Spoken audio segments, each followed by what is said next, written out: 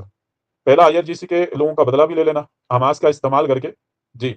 सुन्नियों के दिलों में अपनी जगह बना लेना बना ली। और तीसरा ये था कि अगर कोई बड़ा जेनोसाइड हो जाता है तो ईरान का इससे कोई नुकसान नहीं होगा, मरेगा तो सुन्नी मुसलमान। जी, जो कि पहले से ही प्राइमरी इनका दुश्मन माना जाता है, क्योंकि वो तो हमें डायरेक्टली काफिर कहते हैं। इनके बड़े-बड़े उलमाओं के बयान मेरे पास में पड़े हुए हैं, वो मैं सुना सकता हूँ आपको, ठीक है? तो एक तीर से 3 शिकार ईरान ने खेल दिया। अगर बड़ा जेनोसाइड हुआ तो भी फायदा है, और जगह तो हमने बना ही दी है। अब उनकी पीआर टीम क्या काम कर रही थी कि उस जो हमास के जो लीडर जिन्होंने अरब के क्या नाम है, ईरान के लिए बयान दिए, और उनसे बाकायदा दिलवाए गए ये बयान अरब के खिलाफ देना है और ईरान के समर्थन में देना है। ये गेम खेला गया उसके अंदर। जबकि आप देखेंगे कि अरब वर्ल्ड ने कभी ज़िंदगी में भी जब फ़लस्तीन के ऊपर में मुसीबत आई है, तब जो है अरब वर्ल्ड ने जी, तब अरब वर्ल्ड ने वहाँ पे मदद की है।